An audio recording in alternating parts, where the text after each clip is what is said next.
Thanks for joining us on this edition of National Focus. I'm Kerdisha St. Louis. Coming up, Parliament meets on Friday.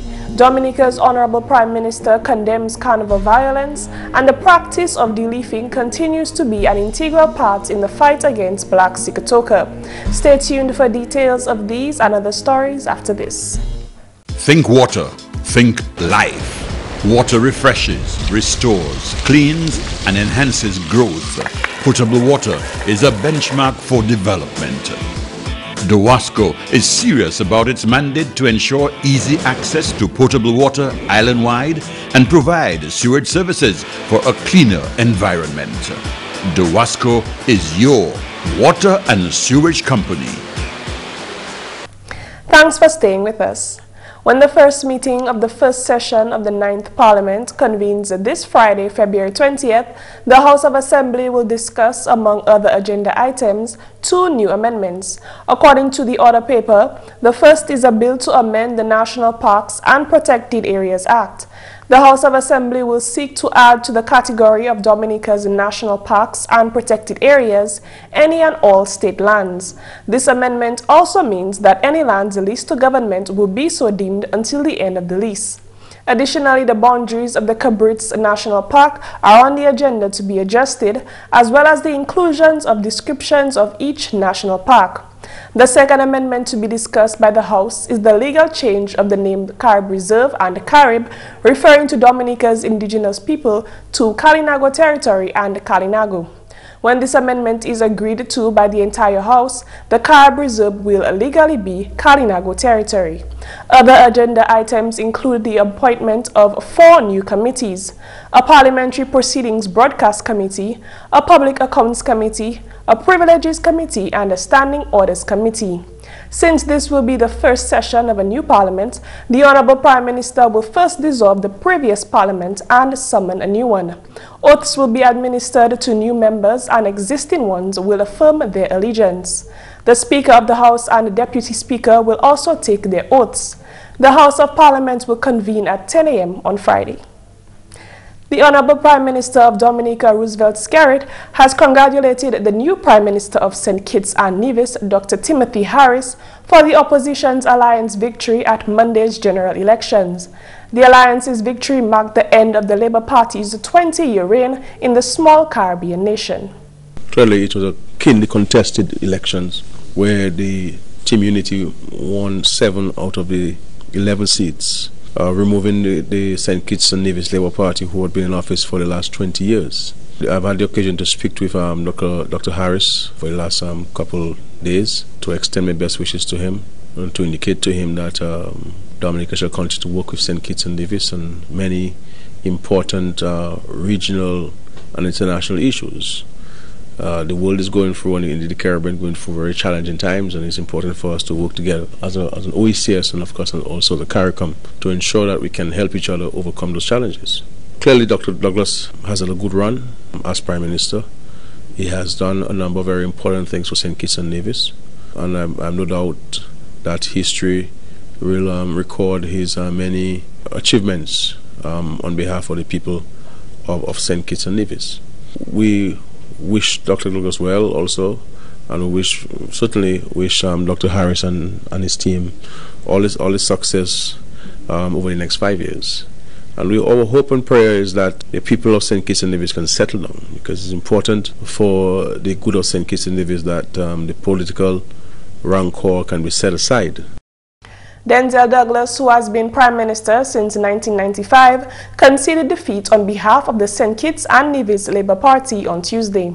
Dr. Timothy Harris was officially sworn in as Prime Minister of the Twin Island Federation on Wednesday. When Parliament meets on Friday, February 20th, a bill will be introduced for an act to amend the Carib Reserve Act. The passing of the act will mean a change in what the indigenous people have been referred to, as well as the territory. Kimani Seja tells us more. The indigenous people of Dominica have been at the heart of the Dominica Labour Party administration since it took up office in 2000. The Carib Territory, or Carib Reserve, is the home of about 3,000 living in the northeast of the island on 3,700 acres of land given to them by the British. The name Carib was given to the island's first people by Christopher Columbus. The first people survived the several wars waged between the British and French as they fought to gain control of the island for over 2 centuries. An early assessment conducted by the administration estimated that 70% of persons living in the territory were in poor living conditions. In response to this, over the past decade, the Labour Party administration has committed itself to make life better for the nation's first people. The first move was to establish a department and subsequently Ministry of Carib Affairs dedicated to addressing the concerns of the people of the reserve. Then, one step at a time, government gave the people opportunities for further education and avenues to sharpen trading skills. Several programs for training and employment have impacted the territory. The territory has seen major infrastructural improvement, such as the Horseback Ridge Bataka Link Road, the Bataka Atkinson Link Road, and the Tuna Village Road, as well as a new Sensi Resource Center, just to name a few. The people have also benefited from the sanitation component of government's Housing Revolution program, a component established with the main focus of eliminating the use of pit latrines on the island. In September of 2014, $1.4 million was expended to give 27 families brand new homes. Prior to this, 47 homes were made available to the people by government. And there are others. A whole revision, for instance, of the water system, because a water system had been put in and it wasn't working properly, so a completely new system has now been put in. The Kalinago Barana Aute, the groundbreaking for that was actually done by the late Prime Minister Roosevelt Douglas. That's one of the few things that he fitted into that 8 months when he was Prime Minister. And although the work on that had been going since 1982 in terms of preparation, it was under the Labour Party administration that the Barana Kalinago became a workable thing, and it has become extremely popular today. The construction of the school, the new school, the Salibia government school, which really is in Sensi, but it was a replacement for the school that was being damaged by the slippage of earth.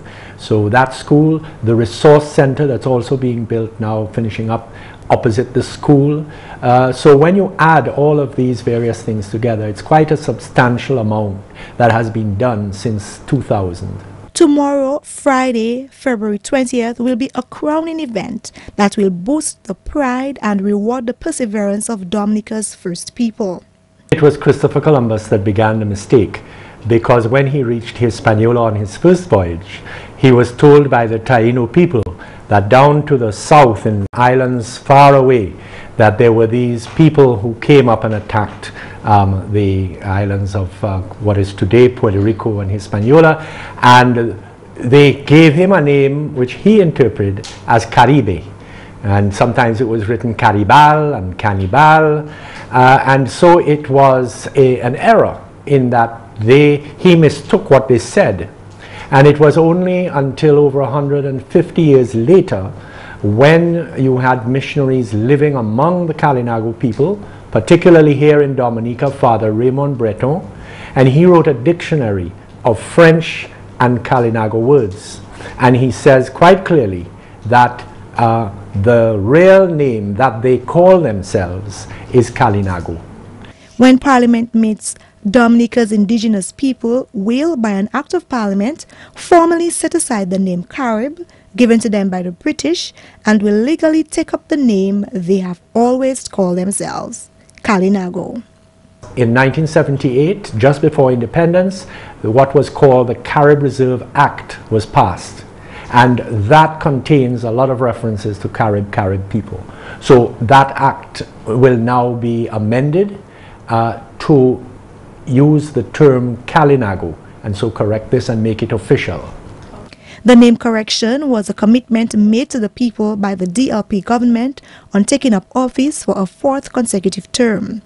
Throughout this term, government will also seek to develop a Kalinago language program, establish a small business development fund for the Kalinago people, erect a monument in recognition of the people, and generally create equal opportunities so that the Kalinago people can benefit without abandoning their heritage. Kimani Seja for GIS News. Thanks, Kimani, for that report. Honorable Prime Minister Roosevelt Skerrit has strongly condemned the acts of violence committed during the street parades on Monday and Tuesday. The parades marked the end of the real mass celebrations. Unfortunately, we had this senseless murder on Carnival Monday, and we always keep saying to our citizens that the Carnival season is a time for those who are involved in this activity to enjoy themselves. This should not be a place where we are looking for people who may have had some kind of problem with us in the past. If you live in your home with a weapon, there's a strong possibility that you may use it. And we always keep saying to our citizens, look, leave these weapons at your home. There is no reason why you should be walking, whether it's an icebreaker, whether it's a knife, whether it's a cutlass, a gun, whatever it is that you live in your home with that can be used as a weapon, you should leave it home. It's really saddened by this situation. He commended the efforts of the Dominica Police Force to serve and protect citizens at the festivities. And of course there were some arrests made by the police, because the position of the police is that there will be a zero tolerance to any criminal activity, and I want to commend the police for this and taking both the preemptive and of course the reactionary actions in respect to containing any kind of criminal activity within Carnival. Meantime, the Dominica leader has advised that the Carnival Organizing Committee meets with costume bands in an effort to improve future Carnival celebrations. The people who are involved, not only the planners of the Carnival, but those who are participating, we have a number of these groups that have been putting bands and floats on the streets every year for several years. I mean, you have the Thunderbirds, and you have Old Time's Sake, and you have the up-and-coming ones. I think it's important for the Carnival Organizing Committee to meet with these people well in advance and to speak to them about what is that they're doing, how they go about doing it, and how we can work together to allow them to not only improve on their presentation, but to see how we can have even increased participation. Because when I look at Thunderbirds and Old Time's Sake and the new ones are there, it is a lot of work. A lot of effort, a lot of commitment, there's a lot of interest on their part. But I get the sense that we need to reach out to them, and I'm hoping that the committee can take us on board well in advance. In other news, over 3 decades ago, a massive restoration project began at the Fort Shirley in Cabrit, Portsmouth, to return the site to its former glory.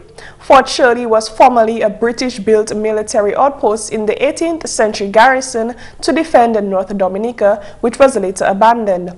Throughout the past 7 years, Dominica's government has strived to expand and enhance local tourist attractions like Fort Shirley to ultimately boost the tourism industry. So what progress has been made over the past 7 years? GIS News sat down with local historian and anthropologist Dr. Lennox Honeychurch to answer this question. Dr. Honeychurch has dedicated 30 years to the restoration of this site, which is now called the Cabrit Heritage and Ecology Center. He gave GIS News a brief update on what has been achieved since this project commenced in 2006 under the Dominica Labour Party administration. Well, we've been working off and on from 1982 on restoring the Cabrits, but those first few years were very slow, just little bits whenever we could get money.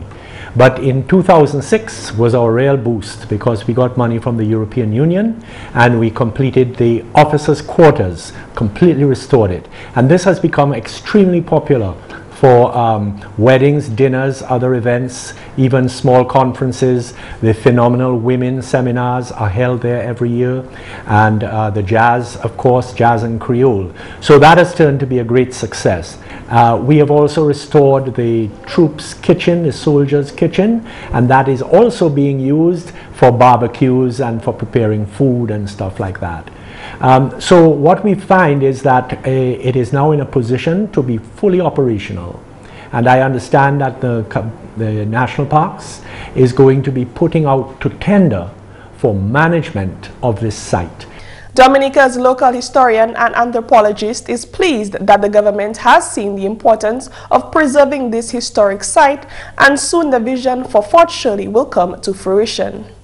In June 2007, when the Prime Minister came and opened the EU project, that was the officers' quarters, we were talking and looking down at this complete ruin that was lying there, and that was the troops' barracks. And I told him, I said, you know, this is a possibility, we can do it. And immediately he said, yes, we will do it, we're going ahead. And you know, other people would look at a pile of stones and say, that's impossible. You know, I can't get involved in this. But he said, no, we're going ahead. And sure enough, through a special fund that was set up using the user fees from the national parks, we were able to complete this project, and here you have a working building as a result of that. He says as a result of this development, including a troops barracks, which had completely collapsed and is now restored, the site has gained a tremendous interest from local and foreign groups who wish to camp at the site. The barracks currently sleeps 40 individuals in 2 dormitories and has all facilities necessary for camping. According to Dr. Honeychurch, significant improvement and exposure for Dominica have been realized and sees more ahead. It has become from being just ruins, interesting ruins, it has now become a key attraction for Dominica. It's being written about and talked about in all the tourism literature that's going out from Dominica, both in journals and magazines and of course on the internet. So it's a great success story, it's working very well, and I'm sure it is going to go from strength to strength. Dr. Lennox Honeychurch began restoration in 1982. Included in the restoration of the Fort Shirley is the development of a hostel and a new loop trail, which has been developed to lead visitors along a circular route to some of the main buildings and site within the historic garrison. The Bolivarian Republic of Venezuela, the People's Republic of China, and the European Union have also injected funds into this massive project. The local historian expressed satisfaction in the ongoing and what has been accomplished thus far.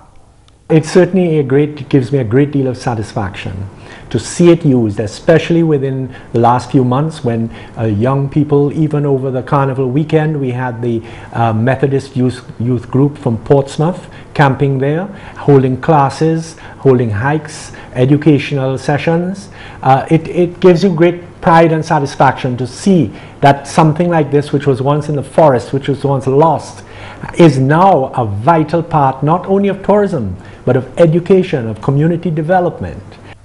Since the project commenced in 2006, massive improvements have been made to the Fort Shirley. He says next on the agenda is to construct a dining hall to facilitate visitors and guests at Fort Shirley. Cabrit's Fort Shirley was named after Sir Thomas Shirley, who was governor of Dominica for 4 years from 1774. The site was the headquarters and main defense posts of the British Army garrison on the northwest coast of Dominica. In other news, 3 years after the discovery of the Black Sigatoka disease on Ireland, the Ministry of Agriculture is developing best practices to control the spread of the disease.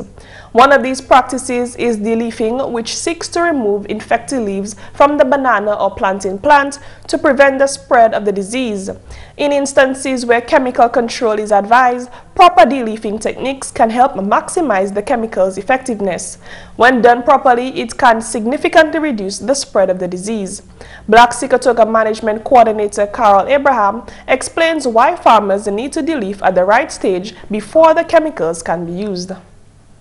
Know the stages, know when to take off the leaf, because the leaves are important for photosynthesis to provide the food for the plant and the bunch. Remove anything that's diseased. As Mr. Ansem just mentioned, you want to be thinning out your mat. You don't want too many suckers because that increases the humidity. You want to control your weeds, because I mean I've been on, doing some of the assessment that he has done. I've done it other places, and you see weeds up to your waist, and then when the farmer finds it's too high, then he'll put Gramaxone, but it's when you have that kind of environment, the fungus will thrive and you have no control of the Sigatoka after a while. Without the proper de-leafing techniques, the use of chemical control will become obsolete. Head of the Plant Protection and Quarantine Unit, Ryan Anselm, says proper sanitation, chemical control, de-leafing, and nutrition all contribute in the management of the disease. You have to go on a weekly basis.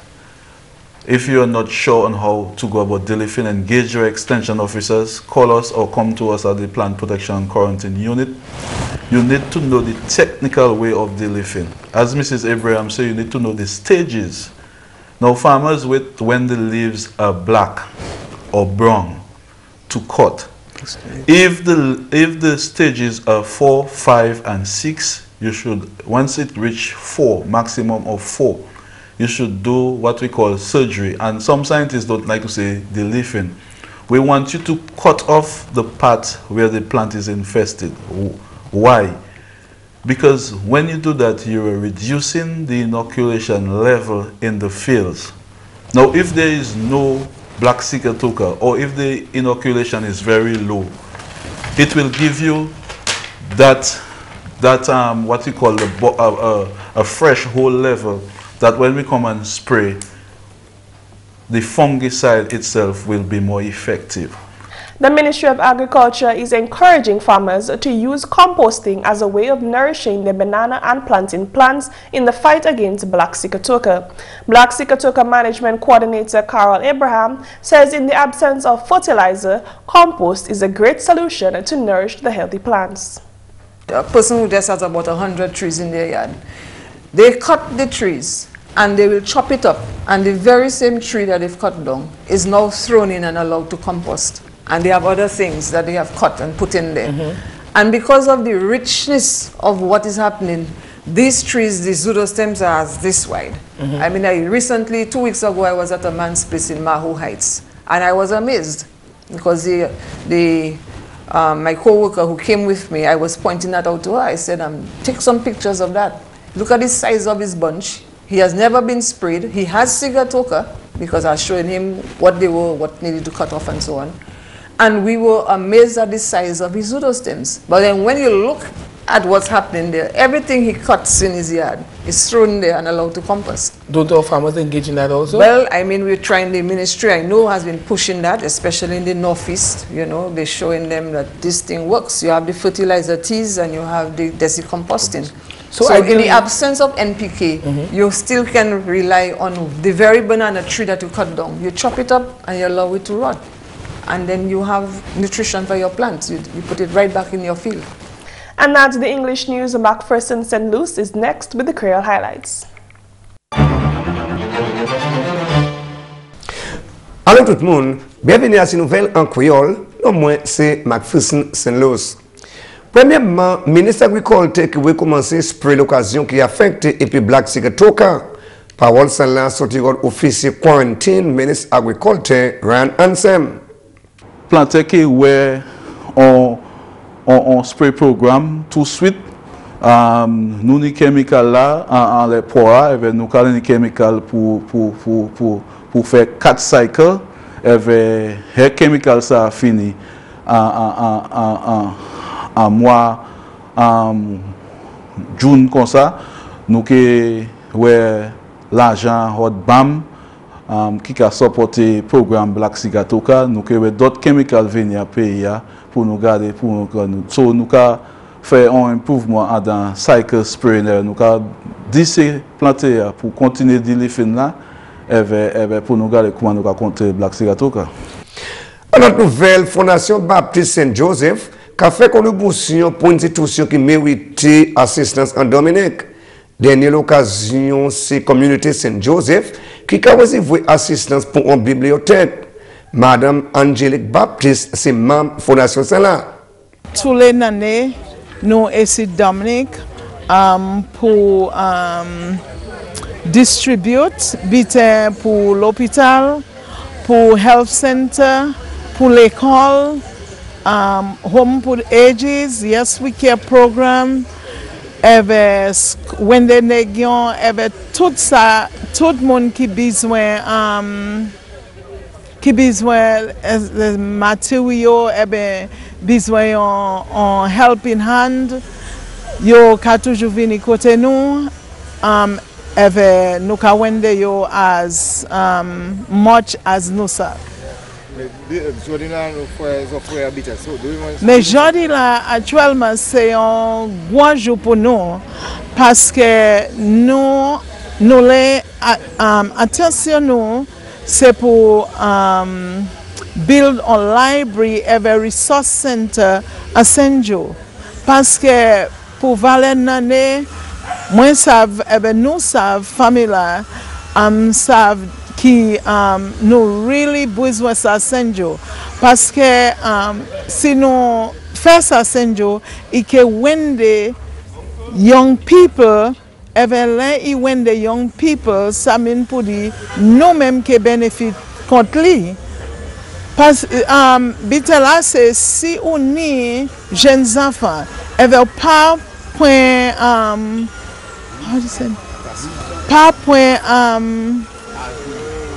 point, pas point care yo, pas montrer yo contre éducation, là yo vini grand monde, yo peke ça wende là regarder nous peke ni docteurs, nous peke ni avocats, nous peke ni ministres, nous peke ni rien.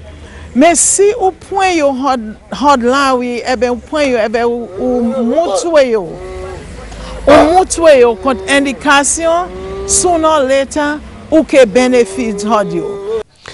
On a nouvelle Discover Dominica Authority qui a fait parole plaisir bateau tourist Carnival qui retourne à Dominique semaine cela. Parole cela sorti au chairman Discover Dominica Authority Benoit Badwell. On a une réception pour place à beau bateau là pour te dire on a bienvenue encore pour bateau tourist cela. Badwell aussi fait parole qui a mis toutes mesures en place pour chaîne destination à bien vivant, bagaille qui a aidé l'économie. Idée de discussion et puis autorité à Miami pour encourager le bateau là retourner ici. Il y a l'autre bagaille qui était autant important, c'est discussion qui tient et puis mon touriste en Dominique pour chaîne industrielle en Nord et puis pour pas détruire. Pour commémorer visite bateau là, semaine salam, cérémonie à bord voie échange plaque entre officier Dominique et puis ça officier à bateau là. Minister Tourist Senator Honorable Robert Tong, Director Tourist Colin Piper, Mayor Her Worship Iron John, et puis Permanent Secretary Minister Steve Hyacinth, en parmi d'autres officiers ensemble, et puis ça bateau là, même t'es en attendant. Et puis finalement, Révolution Kai qui a bénéficié résident constituency Maho, Mademoiselle Ruby Alexander Hord Awana, qui a bénéficié maison qui a bâti pour lui. Mon cas sorti considère c'est un grand femme naturellement tout en la vie mon cas sorti comme un petit actuellement mon cas sorti comme grand ces enfants là mon savio comme ça si yo était là aujourd'hui là yo était que double et puis moi mais à l'école aujourd'hui so moi voulais oui merci premier ministre moi les remercier par le moi. Merci, il y avait tout le monde qui était venu, ça continue à venir, là pour nous, toute famille. Il y avait tout le monde qui était toujours gardé pour moi. Ça venu, nous qui boire, nous qui manger, nous qui amuser comme nous. Messieurs, mesdames, ça c'est tout pour nouvelle en créole pour à présent. Non, moi c'est McPherson, Luce. Au revoir. Coming up next, your tip of the day.